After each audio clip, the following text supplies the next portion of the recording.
A terminally ill girl dies by accident, but instead of staying dead, she wakes up with a strange new power.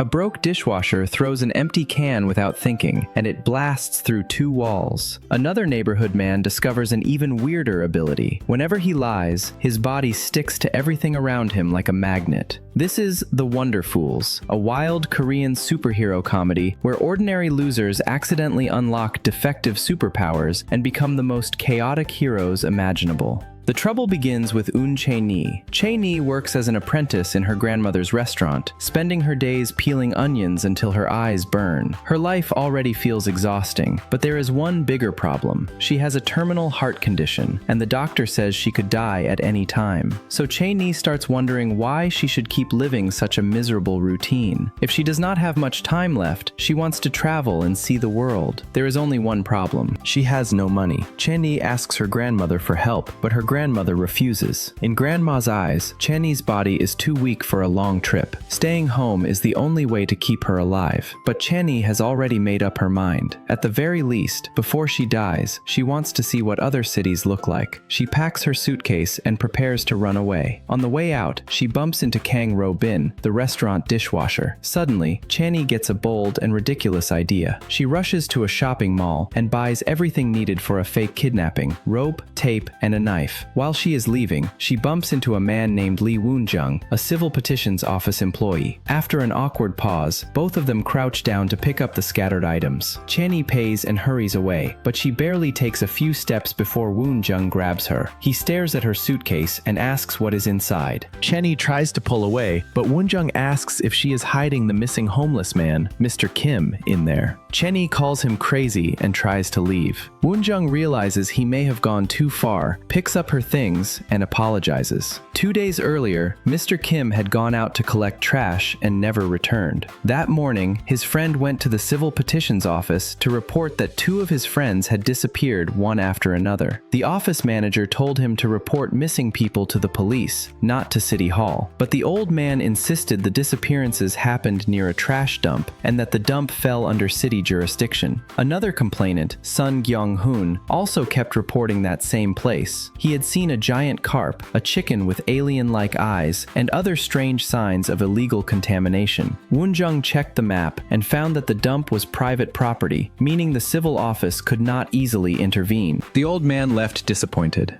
When he returned to his shelter, a man from a local cult handed him a flyer and said that belief in their god could give people everything. The old man only thought they were insane. He crumpled the flyer and told them to get lost. But the crumpled flyer suddenly floated into the air. When the old man woke up, he was locked in a cell surrounded by medical equipment. Across from him stood a huge tank. Inside it was Mr. Kim. Only now, Mr. Kim looked like he had been turned into a fish. Woon-jung does not know any of that yet. He only knows that Mr. Kim is missing, and when he sees Chae-ni acting suspicious with ropes and tape, he assumes the worst. Chae-ni rolls her eyes after hearing his explanation. Then her grandmother calls and orders her to come home to peel onions. Woon-jung gives Chae-ni his business card and promises to pay for dry cleaning, but Chae-ni waves him away. She asks her grandmother one more time for travel money, only to be refused again. Half an hour later, Chae-ni summons Ro-bin and Gyung-hoon. She tells them she needs help with something. Gyung-hoon refuses immediately, until Chae-ni says that if the plan works, each of them can get 5 million won. Both men change their minds on the spot. What they do not know is that this one stupid plan is about to drag all 3 of them into hell. Meanwhile, Woon-jung changes clothes and visits the homeless camp. Mr. Kim is still missing, and now the man who reported him is missing too. Woon-jung finds a cult flyer on the ground and falls into deep thought. At the abandoned greenhouse, Ro-bin holds a camera while Chae-ni records the ransom video. She tells her grandmother to save her, saying the kidnappers demand 50 million won or they will kill her. Kyung-hoon suddenly adds a line, telling grandma to hurry up and send the money. Ro-bin yells cut. When they watch the footage, Chae-ni's acting is surprisingly good. The problem is that Kyung-hoon was not supposed to talk. If his voice is in the video, the plan is ruined. Then Chae-ni realizes something is wrong. Her heart is beating too fast. She says she feels like she cannot breathe. A moment later, she stops moving. At first, Ro-bin and Kyung-hoon think she fell asleep. Then they remove their masks and check her breathing. Chae-ni is dead. Ro-bin nearly collapses in panic. Kyung-hoon reacts fast and starts deleting the video, but his hands are shaking badly. Chae-ni's phone keeps ringing. It is Grandma. After calling several times with no answer, Grandma contacts a private detective and orders him to locate her granddaughter. Back in the greenhouse, Raban performs CPR for a long time, but Chae-ni is already cold. Kyung-hun breaks down crying. His daughter is only 14, and he has an elderly mother to support. He absolutely cannot go to prison. Raban suggests calling the police and explaining everything honestly. Kyung-hun refuses. No one will believe them. After all, the person who planned the fake kidnapping is dead. The two men are terrified, and in their panic, they decide to hide Chae-ni's body first. Kyung-hun finds an old cart, and they push Chae-ni toward the countryside. Raban cries the whole way, while Kyung-hun keeps insisting this was Chae-ni's idea and has nothing to do with them. Just as they are about to move the body, someone appears. It is Woon-jung again. He shines a flashlight at them and asks why Kyung-hun, the same man who keeps reporting illegal dumping, is now dumping trash himself. Kyung-hun laughs nervously and promises never to report the dump again.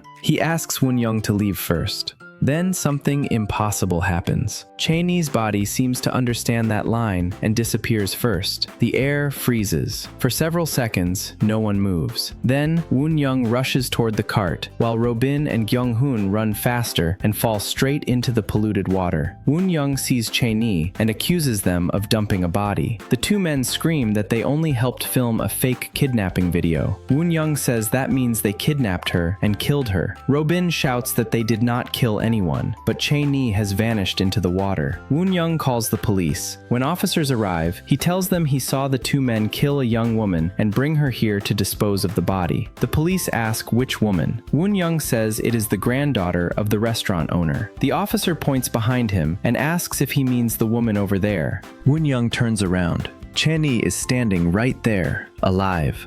All three are taken to the police station. Chae-ni has already told Robin and Kyung-hun to deny everything. So Kyung-hun slams the table and insists Chae-ni is perfectly alive. Kidnapping and body dumping are pure nonsense. Woon-jung is forced to apologize. Maybe he really misunderstood. As Kyung-hun leaves, he tears off a piece of paper, but it sticks to his hand and refuses to come off. Later, Robin and Kyung-hun ask Chae-ni what happened. Chae-ni is just as confused. She feels like she really did die once. Robin decides it must have been a near-death experience. Chae-ni tells both of them never to mention the fake kidnapping again, because her grandmother is not someone to mess with. But Kyung-hun is still upset. The fake kidnapping was supposed to earn 50 million won, and he expected to take 1/10. He had already imagined taking his wife and daughter to Hawaii. Now the entire plan is gone. After thinking for a moment, he asks if they should keep going anyway. Grandma is rich after all. Chae-ni starts to protest, but a strange sound interrupts her. Suddenly, she is surrounded by people in ancient clothing. Someone is about to be executed nearby. The scene is so real that Chae-ni panics, wondering if she is hallucinating. At the same time, Grandma finds Robin and Kyung-hun and tells them to bring Chae-ni out to apologize. But Chae-ni is gone. Grandma rushes to the wardrobe, opens it, and finds nothing inside. Then, in the blink of an eye, Chae-ni appears again. She hugs Grandma and says something is wrong with her. Grandma immediately asks if her heart is acting up again. Elsewhere, a woman questions the old homeless man about a fire from more than 10 years ago. He says he remembers it. He was working as a guard at the orphanage then, and after the fire, he only saved one child, subject 3972. That child left Haeseong for years, but apparently returned recently and now works at the Civil Petitions Office.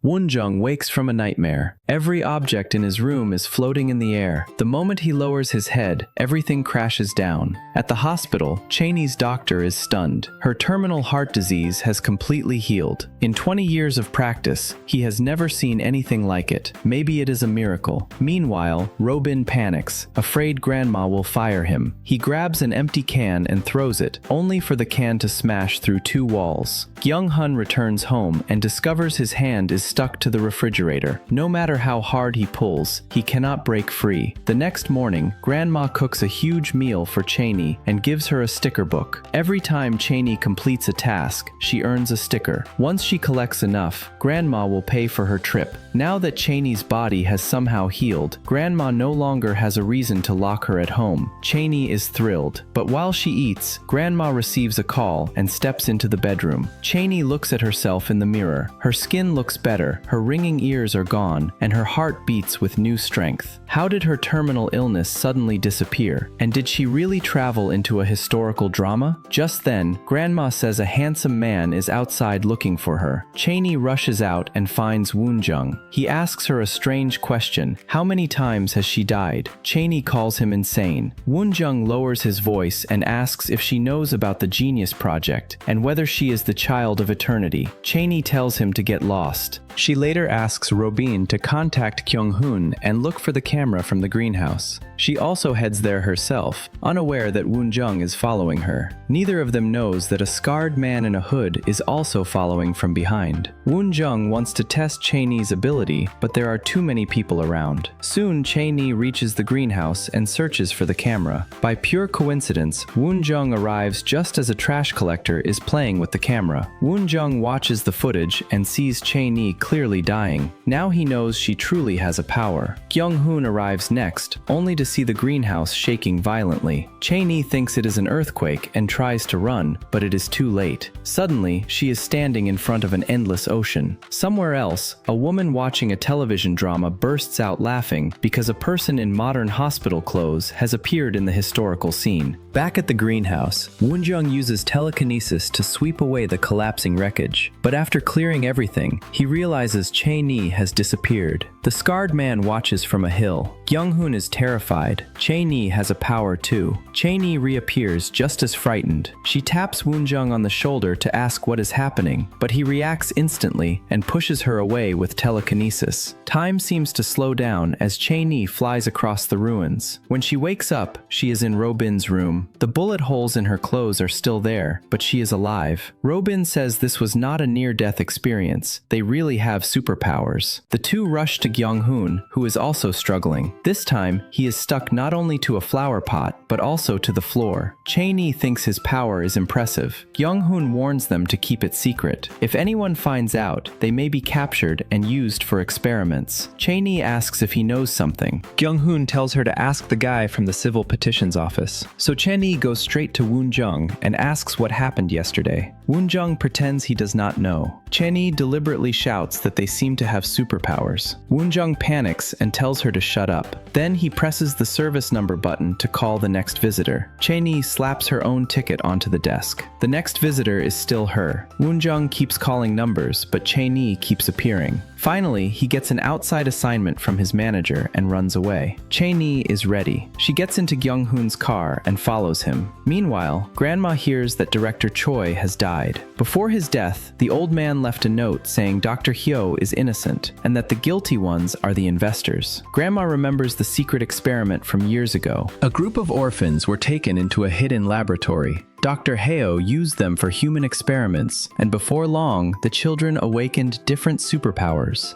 Years later, a fire broke out in the lab. The children escaped, scattering into the world. The police discovered the laboratory disguised as an orphanage, and Dr. Hyo was arrested. He was only recently released. Those children are adults now. The scarred man, Juran, and Horan find Dr. Hyo again because they need help from the man they still call father. Not long after, Director Choi is dead. In the present, two police officers arrive at the cult's headquarters after someone reports that missing people are being held there. Horan leads them down to the basement. The captured homeless man screams for help, but the officers do not hear him. In their eyes, the prison and laboratory look like a clean therapy center. Horan has trapped them inside an illusion. At a bus stop, Woon-jung listens as Chae-ni, Eun-bin, and Kyung-hoon discuss their powers while peeling onions. He gets annoyed and tries to leave. Chae-ni steals his bag before he can react, and the group shoves him into Kyung-hoon's car. Chae-ni asks Woon-jung to become her teacher and train her to use her power. Woon-jung continues pretending ignorance. Chae-ni signals Kyung-hoon to stop. Eun-bin opens the door, and the three prepare to dump Woon-jung in the woods. Then a police car appears. It is carrying the two officers who just investigated the cult. The group rushes over to help because the car has crashed and caught fire. Chae-ni grabs one officer's hand, only to realize the man's body has become strangely rubbery. Kyung-hoon runs to fetch water from a pond, while Chae-ni and Eun-bin try to pull the officers out. The car is too heavy. Woon-jung finally uses telekinesis from a distance, lifting the car just enough for Chae-ni to rescue them. Then, Kyung-hoon returns and says he just saw the giant fish again. His hand sticks to Robin. Worse, the car catches fire again. Chae-ni begs Woon-jung for help. Woon-jung uses telekinesis to tear Robin's clothes, but Kyung-hoon is still stuck to the car. Robin rushes in anyway to save his friend. Kyung-hoon screams for him to leave, saying that according to every drama, a burning car is about to explode. Robin refuses. He grabs the car door and tears it open like paper. The crisis ends. Chae-ni says the four of them are actually pretty amazing. On the way back, she expects Woon-jung to finally explain everything, but he still says nothing. Even stranger, when the group later visits the hospital to see the injured officers, the hospital says no police officers were ever admitted. At the civil office, Woon-jung sneaks into the archives and studies drainage maps. He discovers that the pipe from the contaminated dump connects to the cult headquarters. Something is definitely wrong. After convincing himself not to care, Woon-jung leaves the archive room and starts moving partitions for the next day's recruitment event. Chae-ni rushes in and tells him the two police officers disappeared. Woon-jung says he does not want to get involved. Chae-ni loses patience. She threatens to reveal their superpowers to everyone unless he tells the truth. Woon-jung covers her mouth, telling her to stop causing trouble. Chae-ni slaps him, but at the crucial moment, she teleports away. At the same time, one of Woon-jung's co-workers enters and asks him to join the street cleanup event. Chae-ni suddenly reappears, and Woon-jung's heart jumps. Then she disappears again. Woon-jung quickly agrees to the cleanup and sends his co-worker away with a smile. This time, Chae-ni did not teleport. Woon-jung moved her onto the ceiling with telekinesis. He tells her seriously that having powers is not necessarily a good thing. More accurately, it is a curse. Chae-ni does not care about the philosophy. She only wants to know if she is immortal now. Woon-jung says yes, but he cannot promise there will be no accidents. Chae-ni leaves the office laughing like a maniac. To her, every extra day alive is a win. Emotions are contagious. From the rooftop, Woon-jung watches her laugh and finds himself smiling too. Then he notices the scarred man following her. The scarred man is there to eliminate defective subjects. He follows Chae-ni into an empty alley, waiting for the right moment to strike. But Woon-jung appears and calls Chae-ni in front of him. On the phone, he says he accepts her as his student and tells her to report to the civil office in the afternoon. Then he hangs up and warns the scarred man that Chae-ni is his companion now. If the man touches her, he will die. Chae-ni wastes no time calling Grandma with the good news. She has found a job, and it is a government job.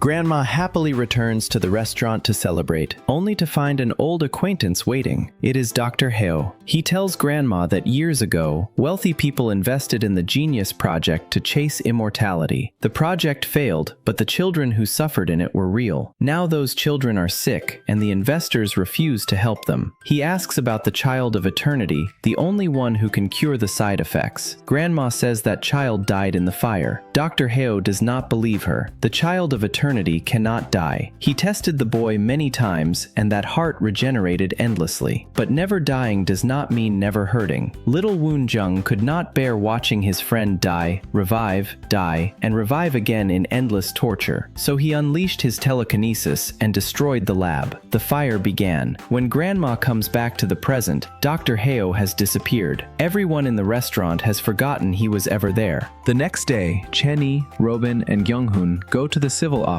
to learn how to control their powers. At the same time, cult members arrive for the street cleanup event. Woon-jung pulls the trio aside and tells them not to reveal their abilities. If they have powers and other people do not, they are outsiders. If people find out, they may be isolated, captured, or experimented on. The trio asks how they are supposed to hide their powers if they do not even know how to activate them. Woon-jung says every person's power is different. They have to figure it out themselves. He leads them into a storage room where no one usually goes and tells them to experiment. Meanwhile, Grandma watches footage from the private detective, her granddaughter vanishing. When the detective calls her phone at the same time he is sitting in front of her, Grandma realizes something is wrong. Ho-ran reveals herself. The room transforms into a hellish illusion, with burning lava all around. But Grandma does not flinch. She tells Hodan not to act tough because for the past 20 years, Grandma has already lived in hell. Hodan leaves her with a warning. If the child of eternity is truly dead, then Chae-ni will die too. In the storage room, the trio keeps testing their powers, but nothing makes sense. Eun-bin suddenly remembers that the first time he threw a can with superhuman strength, Kyung-hoon had said something that made him furious enough to cry. Chae-ni suggests testing that trigger. Eun-bin gets slapped for no reason, but the power does not awaken. Kyung-hoon says Eun-bin is too gentle, so they need to push harder. Outside, Woon-jung follows the cleanup team to the dump. While everyone works, the cult leader approaches and says disaster is coming soon. Only those who believe in their salvation church can gain eternal life. Woon-jung has no interest in religion, but the moment he says that, trash and metal rise into the air. The cult members kneel, believing they have witnessed divine power. The scarred man emerges from the dust. He drops a car toward Woon-jung. Woon-jung blocks it and throws it back, but the scarred man crushes the car in midair. Back in the storage room, Kyung-hoon gets thrown onto the ceiling by Eun-bin. His power has activated, but they still do not understand the rule. Chae-ni starts complaining, and then she suddenly disappears. She falls into the dump, sees Woon-jung in danger, grabs Eun-bin, and teleports again. A car comes flying at them, but they dodge just in time. Woon-jung throws another car aside and asks why they came. Chae-ni grabs his arm and says they came to save him. For one awkward second, no one knows what to say. The scarred man raises his hand and drops another car. When the smoke clears, the car rises again. Eun-bin is holding it. He tosses a bus into the distance as if it weighs nothing. The scarred man looks around and realizes Chae-ni and Woon-jung are gone. Since only one defective subject remains, he decides to eliminate Eun-bin too. He raises his hand and crushes everything around him. Eun-bin is unharmed. The scarred man tries again. Still nothing. Confused, he tests his power on a nearby car, which crushes perfectly. His ability works. It simply does not work on Eun-bin.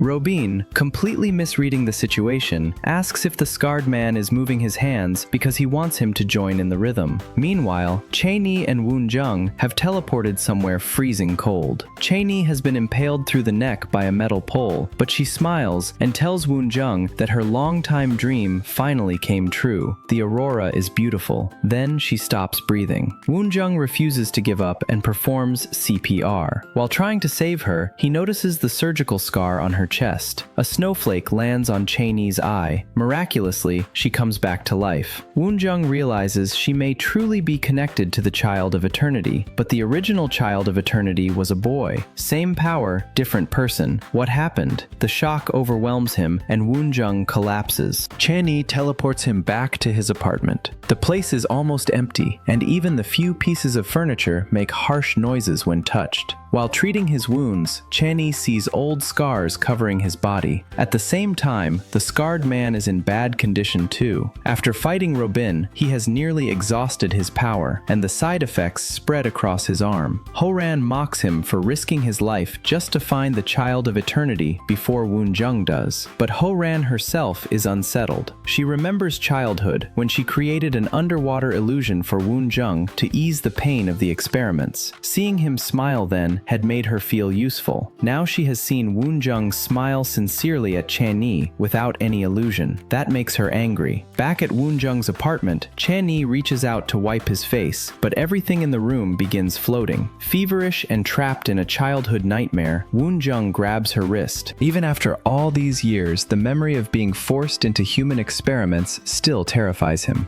Chae-ni calmly hooks a floating bag with her foot, takes out tissues, and wipes away his tears. When Woon-jung wakes up, his apartment looks completely different. Chae-ni has brought in daily supplies, and all the furniture is wrapped with protective padding. For the first time in years, his cold heart feels a little warmth. The next day, Woon-jung goes to work and finds the 3 troublemakers blocking his office door. When he goes outside for fieldwork, they follow him like shadows. He finally softens and brings them to his apartment, where he explains everything. 20 years earlier, a group of wealthy people invested in the insane genius project to seek immortality. Experts and Dr. Hyo developed a mysterious drug and used abducted children as test subjects. The children developed different superpowers and were called prodigies. Later, the laboratory was destroyed, Dr. Hyo was arrested, and the children scattered. Recently, Dr. Hyo was released and returned to Haeseong. He revived the genius project under the cover of a cult. Waste from the experiments flowed into the dump, and by accident, Chae-ni, Eun-bin, and Kyung-hoon gained powers. To keep his project hidden, Dr. Hyo sent the scarred man to retrieve or eliminate them. Woon-jung warns the trio that if they meet those people again, they should never provoke them. They could die. Then he helps them find their power triggers. After many chaotic tests, they finally understand the rules. Chae-ni teleports when her heart rate rises sharply or when she consumes caffeine. Eun-bin's super strength erupts when someone mocks him, humiliates him, or makes him feel useless. Kyung-hoon sticks to objects whenever he lies. The training is a mess, but it works. Then Woon-jung suddenly sees tropical fish floating through the room. Horan has created another illusion. She angrily asks whether being with Chae-ni makes him that happy. If he has returned to Haeseong, why does he not return to father and their old family? Woon-jung's cold response only makes her angrier. She strengthens the illusion, and in the trio's eyes, everyone turns into giant cockroaches. Woon-jung blocks the attack and uses telekinesis to choke Horan from a distance, but because of their old bond, he does not kill her. He lets her go. On the rooftop, Chae-ni helps treat Woon-jung's wound and asks if Horan is from the Genius Project. Woon-jung confirms it. Horan came to see whether he had found the Child of Eternity. The Child of Eternity was the only successful subject, someone with an immortal heart that never stopped and never died. After a long silence, Woon-jung says Chae-ni's chest scar may mean she received that heart. Chae-ni is stunned. She returns home and confronts Grandma. Grandma knows she can no longer hide the truth. During the fire years ago, Grandma arrived at the lab after Dr. Hyo had already been arrested. The Child of Eternity had been crushed by a huge stone. The heart kept regenerating, but the boy's brain was badly destroyed. He would never truly wake again. Director Choi suggested ending the child's suffering. At the same time, Chae-ni had congenital heart disease. After a long struggle, Grandma had the miraculous heart transplanted into Chae-ni. Chae-ni's world collapses. Her life continued because another child's life ended. She does not even know who to apologize to. Rain begins to fall. An umbrella appears above her head. Woon-jung stands at a distance, watching her break down, but he says nothing. Several days later, Woon-jung is about to eat when Chae-ni appears at his door, covered in snow. The water for his instant noodles has just boiled, and Chae-ni's stomach growls. They go to a convenience store. On the way back, Chae-ni apologizes. She knows the Child of Eternity was Woon-jung's friend, and now that the child is dead, she has no way to make up for it. Then Eun-bin calls out from a distance. Grandma sent him with food. Seeing the warm meal finally breaks Chae-ni. She cries, then returns home. She still cannot fully forgive Grandma, but the two of them can atone together. Chae-ni decides that in order not to waste the heart inside her body, she will live harder than ever. Woon-jung says working hard to live is good, but why does she have to do it at his house? Chae-ni says that because of their powers, she should stay close to her teacher and train properly. Woon-jung lies on the sofa and mutters that at least Kyung-hun did not come. The next day, Kyung-hun arrives. The trio completely takes over Woon-jung's apartment. Half a month passes. On Woon-jung's birthday, Chae-ni makes him seaweed soup. Kyung-hun realizes they forgot to pick up the cake, and Chae-ni volunteers to go. Woon-jung goes with her. On the way home, Chae-ni says Woon-jung kept calling for his mother in his sleep. Woon-jung shrugs. He barely remembers his mother's face. Chae-ni says she is the same. Since her earliest memories, she was raised by Grandma. Woon-jung stops and tells her not to reveal her true feelings to anyone. She should never be fooled by surface-level kindness. Living like that may feel lonely, but at least it is safe. Chae-ni asks what he means. Then Woon-jung betrays her. A few days earlier, Dr. Hyo had found Woon-jung and offered him information about his mother in exchange for the location of the immortal heart. Now, Chae-ni is taken by Dr. Hyo's people. At Woon-jung's apartment, Eun-bin and Kyung-hoon keep waiting for Chae-ni and Woon-jung to return. Kyung-hoon cannot wait any longer. He has to go home before his wife gets angry. As he hurries downstairs, he sees men in black taking Chae-ni away. Terrified, he runs runs home and tells his wife and daughter to pack immediately. They have to leave Haeseong. His wife thinks he has lost his mind. He is always acting paranoid, and someone in the family has to wake up early to earn money. At the cult laboratory, Juran wants to go outside for air, but guards order her back inside. She notices many unfamiliar armed men around the lab. Then a group rushes in carrying Chae-ni. Dr. Hyo orders his people to control the anesthetic carefully and make sure she does not wake up. Chae-ni eventually opens her eyes and climbs off the bed in terror as everyone watches her. Dr. Hyo tells his people to sedate her again. Chae-ni asks who they are. Dr. Hyo says she needs to return the heart. Chae-ni realizes this is about the Genius Project. Thinking quickly, she asks for coffee or coffee candy. Then she finds 2 packets of coffee jelly in her pocket. In his dark apartment, Woon-jung opens the file Dr. Hyo gave him. For the first time as an adult, he sees a photo of his mother. A breeze passes through the room. Chae-ni suddenly appears. She grabs Woon-jung by the collar and screams, asking why he sold her out. Woon-jung answers coldly that he will not apologize. Chae-ni asks if he only pretended to train them because he wanted the heart. Woon-jung says yes. Chae-ni pulls out the coffee jelly and asks what this means. If he chose to be the villain, why did he not commit to it completely? Then she teleports back. When Chae-ni wakes again, she is tied to an operating table. Dr. Hyo tells her the heart does not belong to her. She has already lived many extra years, and her life can now save many others. Meanwhile, Grandma stays awake all night.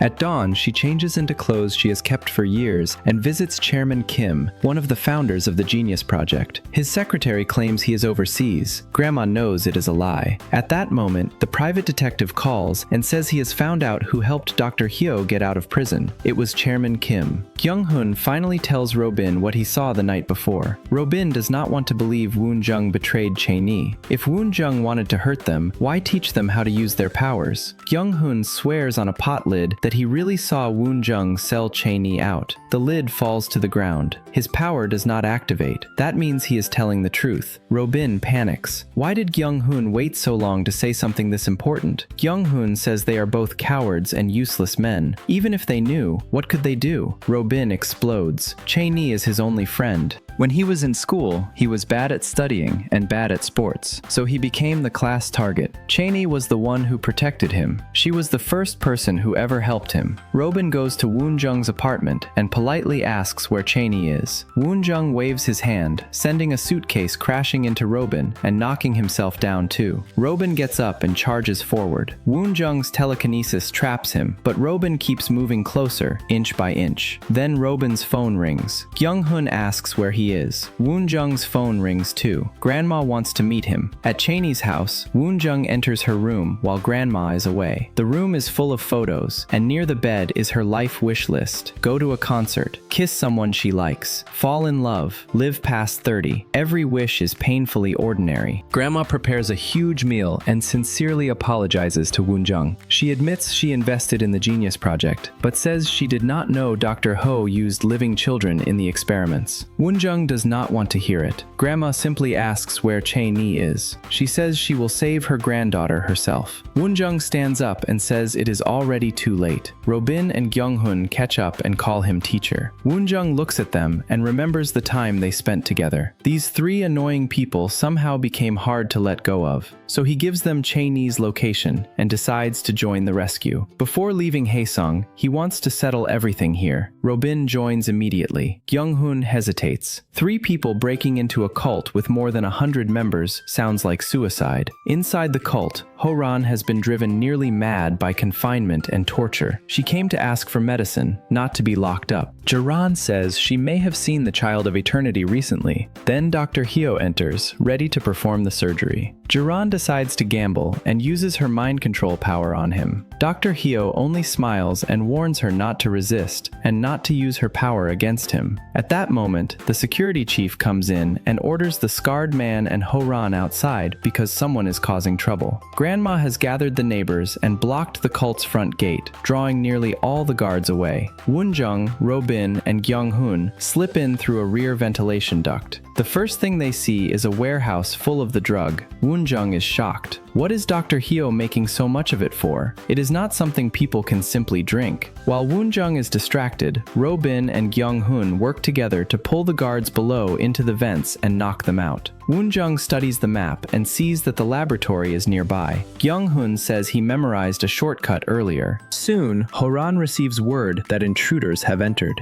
At the operating room, Chairman Kim finally arrives. Chae-ni looks at the dried-up old man and asks Dr. Hyo if this is really the person her death is supposed to save. Dr. Hyo says yes. There is an order to everything. In his system, whoever pays more gets saved first. Woon-jung steps out of the darkness and pulls Chae-ni away. Robin and Kyung-hun follow. Guards rush in, firing their weapons, but Woon-jung freezes every bullet in the air. Chae-ni wakes in a daze. The anesthetic makes everything feel dreamlike. Her heart pounds and she disappears. The scarred man and the others arrive at the front. Horan opens her illusion eye and Woon-jung is dragged back into the nightmare of his childhood. He sees the child of eternity climb out of bed. Kyung-hun tries to wake Woon-jung, but it is useless. The scarred man raises his hand to crush the trio, but his attack lands against Robin's fist, his perfect counter. Inside the illusion, Woon-jung hears his friend begging for help.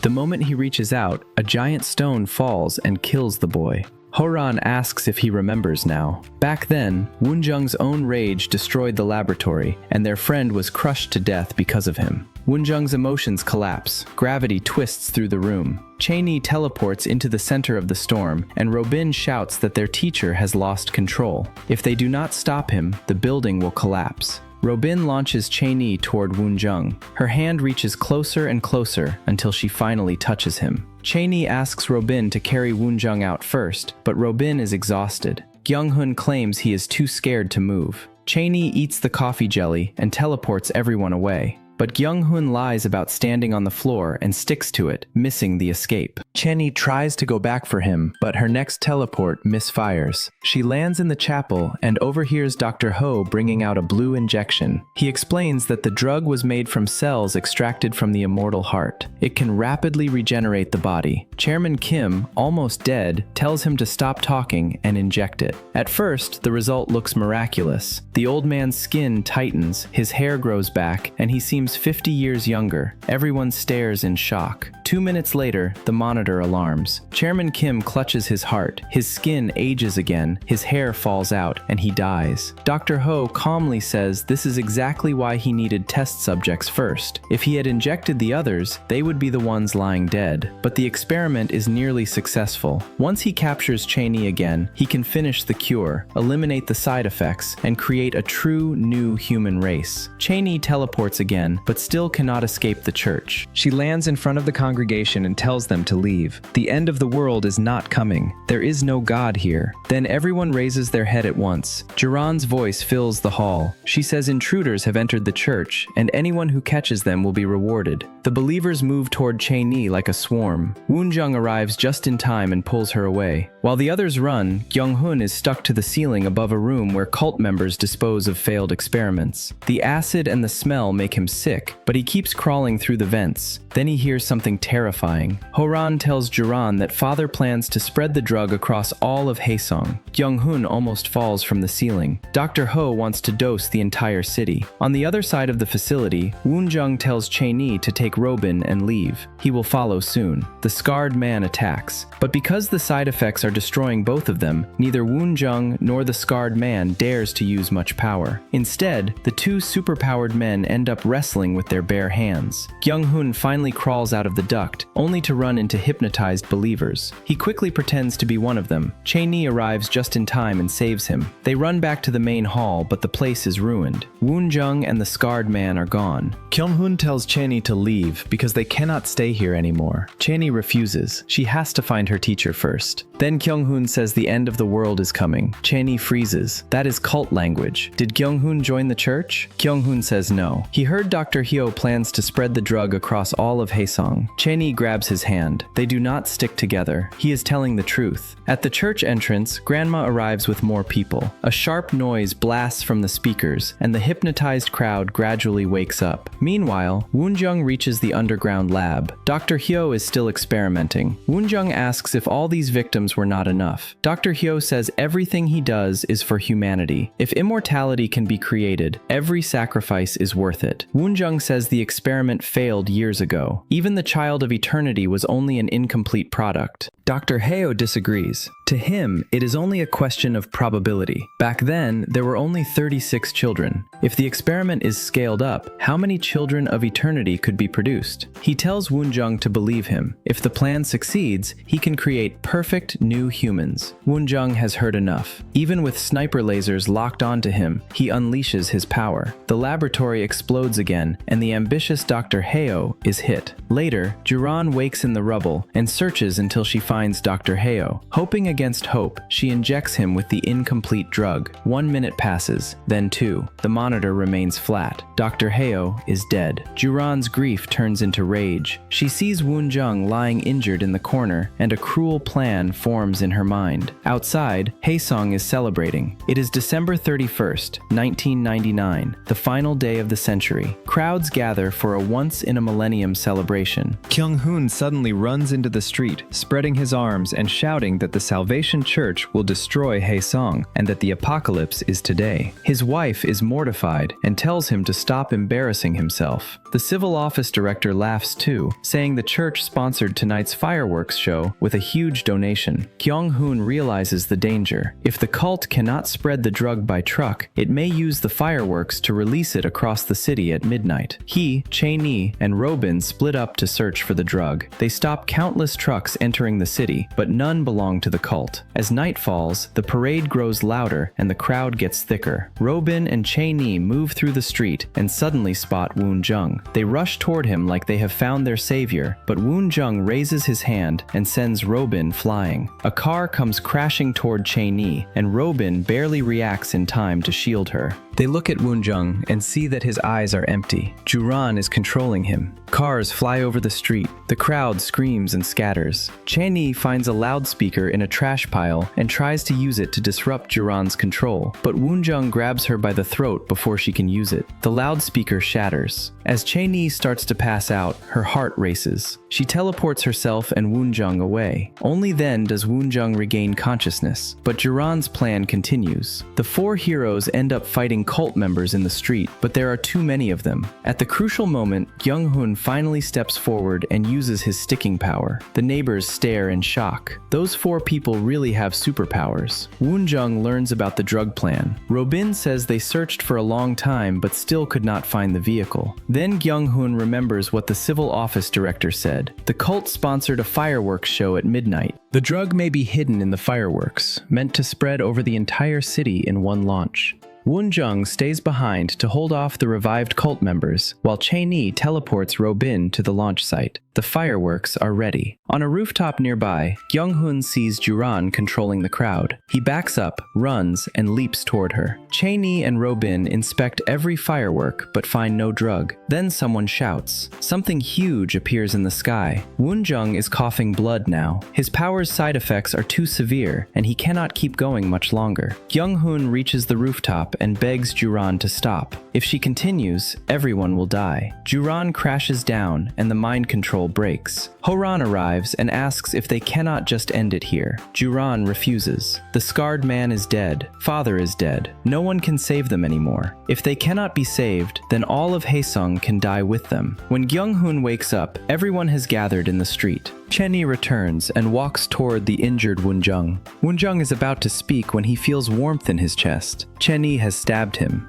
Then, a fanatic rushes in and stabs Chae-ni from behind. Kyung-hoon screams, but another Chae-ni appears nearby, confused by his reaction. For a moment, there are 2 Chae-nis. Then the stabbed Chae-ni turns back into Horan. Horan dies, and a huge airship appears in the sky. It is carrying enough drug to turn the entire city into experimental subjects. Woon-jung struggles to stand and tries to control it, but the pain in his chest stops him. His side effects have made his power unusable. Juran uses the last of her strength to make everyone in the street look up at the sky. Chae-ni looks too, and suddenly she gets an idea. Eun-bin will throw Chae-ni and Kyung-hoon onto the airship. Once Kyung-hoon sticks to it, Chae-ni can climb to the top and teleport the whole thing away. Roban refuses at first. If the airship releases the drug, Chae-ni could disappear with it, but there is no better plan. The turn of the century arrives without warning. The fireworks explode. Haeseong returns to peace. Everyone forgets what happened that night. Only Chae-ni is gone. 1 month later, Grandma holds a funeral because her granddaughter still has not returned. During the meal, a beggar complains that even after someone dies, Grandma is too stingy to serve decent food. Grandma pulls off the beggar's winter hat. It is Chae-ni. She has come home. And that is the strange beauty of this story. These people were not perfect superheroes. They did not have flawless powers, brilliant strategies, or noble dreams of saving humanity. At first, Chae-ni only wanted money to travel. Kyung-hoon wanted a stable life. Roban wanted to survive without being treated like trash. Woon-jung wanted to stay distant from everyone so he would never be hurt again. They were cowardly, greedy, clumsy, lonely, and painfully ordinary. But when the city faced disaster, they did not run. They did not surrender. They used their half-broken powers, their messy courage, and their very human hearts to stop a madman's plan and save Haeseong. Superheroes may feel far away, but ordinary people can still be brave. That is all for today's drama recap. If you enjoyed this story, don't forget to subscribe to our channel, like, comment, and share. I'll see you in the next one.